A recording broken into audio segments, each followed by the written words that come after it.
Hey everybody, welcome back to Fish the Mark. Excited to have you come back for this episode.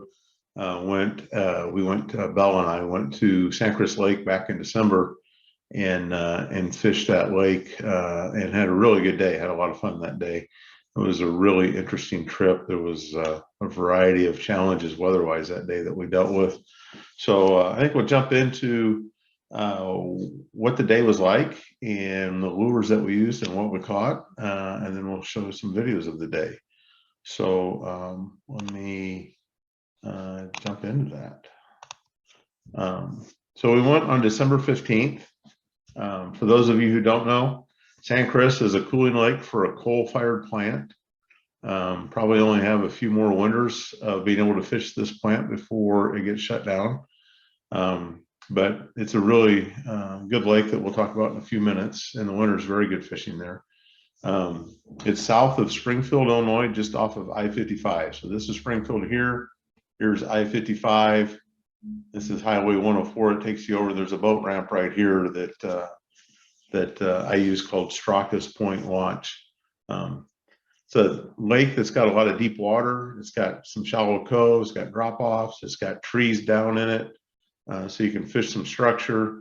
So there's a lot of opportunities to fish different ways. It's got a really good fish population for bass as well as other species.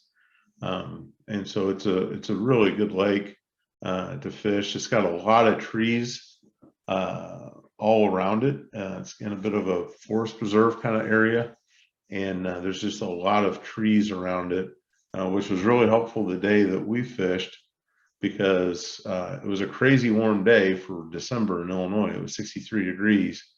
But while we were fishing, the wind was getting gusts of 50 miles an hour. I took this when we came off the water, and you can see that it was still gusting at 33, but around 11 or noon that day, it was gusting to 50 miles an hour. Having all those trees on the lake, and it's a fairly narrow lake, having all those trees really helped protect us. There's a couple places we tried to fish that we couldn't fish because of the wind. I was able to really fish where we needed to catch the fish. So that was good, and glad to see about the wind. The other challenge on a really windy day like that is that it is a 25 horsepower limit lake. So I couldn't take my big boat, had to take my little boat with a 25 horse on it. And so you get subject to getting blown around quite a bit when you're in a smaller aluminum boat like that at 50 mile an hour winds. But the trees really protect you well there. So that was good. Little bit of information about the lake. It closes, the lake closes for duck season, or waterfowl season, I guess is what they actually call it. And the only part that's technically open is this middle arm here. So they got, the west arm and the east arm and then the middle arm. So they leave this middle arm open for fishing. And then the other two arms are for waterfowl season. There's a boat ramp down here and a boat ramp up here. They're both pretty good ramps. I would say the one up here is probably a little bigger, nicer ramp, but they're both good ramps. They both work out well. I used the one down here is the one I've always used. So I went there again. It had been 20 years since I'd fished the lake. So it'd been a long time since I'd gotten out and fished it, but it still shows up really well. It was good 20 years ago and it's still good today. So if we take a look at the lake in a little more detail, again, this is the area that's open for winter fishing, is the area circled in there.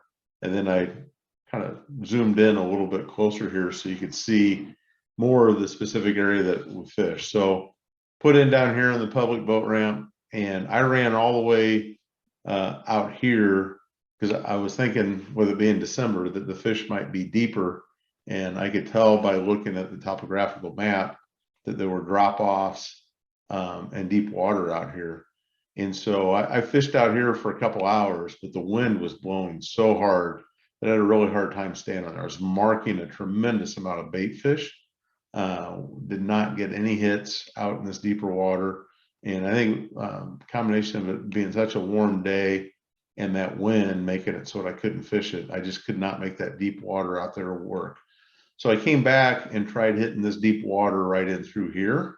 It was much more protected. I could fish it better because of the protection of the wind that was there.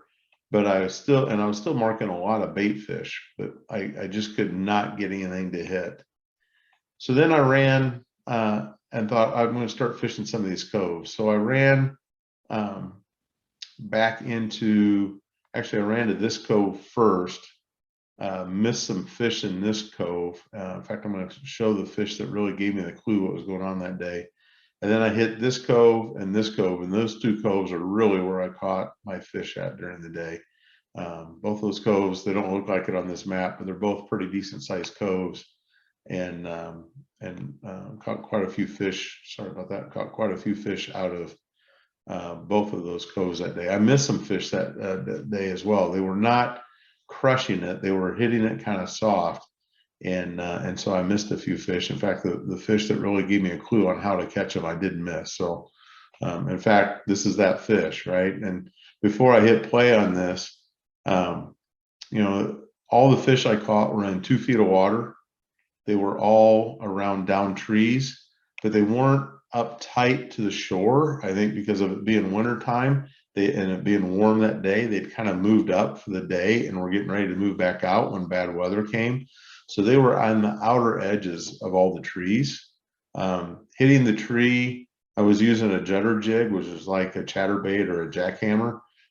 Hitting the trees with the Judder jig as I brought it through helped incite strikes. It also, I mean, I was fishing those trees pretty heavily, so I was getting stuck a fair amount, going in and getting my lure and coming back out. But it was worth it for the strikes that I was getting. And then the other thing that was really interesting is that if I was in brown or clear water fishing those trees, I didn't get a hit. But if the water was black right there, I would catch fish. And so I found that really interesting as well. And as I mentioned, the hits were really soft. You had to really pay attention. They would come up and just kind of mouth it and kind of swim with you back to the boat. And so you had to really pay attention to your bait and what was going on there to get a clue. And so this fish here is really the one I cast up to those trees right up here. As I was cranking off the tree, I saw a big swirl behind it. Got this fish out to the boat and tried to boat flip him instead of lipping him. I should have boat flipped him. He's over 4 pounds for sure, probably 4 1/4. It was a really nice fish. It was my first hit of the day, my first fish of the day, and I ended up missing it. But it really gave me the clue because there's some down trees right here. I cast over the top of those down trees, was retrieving the lure back. As I came over the trees, I saw a big swirl behind it, and then that fish was on. So that gave me the real clue of what I needed to do. And I just basically repeated that pattern for the next 2 hours. Caught 6 nice ones. All the 6 nice ones that I'm going to show in the video are all over 15 inches. Had several others as well, and missed a few others because the bites were so light. It was a really good day. I encourage you, if you get a chance to go down to Sangchris, to go down there. Their Facebook page, I'll put the link in the summary description here for their Facebook page. The site manager for the lake is great about answering messages on Facebook, and updates it all the time on activities going on. So it's a really good Facebook page to get some updates on the lake. So I'll put that link in there as well. This was the lure that we were using, or that I was using. It was Bella and I, so I keep saying we, but Bella, as you know, doesn't cast.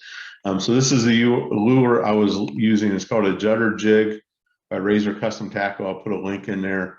It's basically like a chatterbait. I was using an all white pattern that day. So all white with a boot tail trailer on it. And that's what I was bringing through those trees. Worked out really well that day. Caught a lot of fish on it, so really enjoyed it. So I'll put a link in there on how you can get the Judder jig from Ray at Razor Custom Tackle. Appreciate you coming in. Interested in hearing how, if you fish Sangchris, how you fish it in the winter and the type of success that you have. And appreciate you joining the channel. And if you like what you see, hit the like and subscribe button. And please put in comments in there about what you like and what you don't like about what we're doing, and how you fish Sangchris. Thank you again.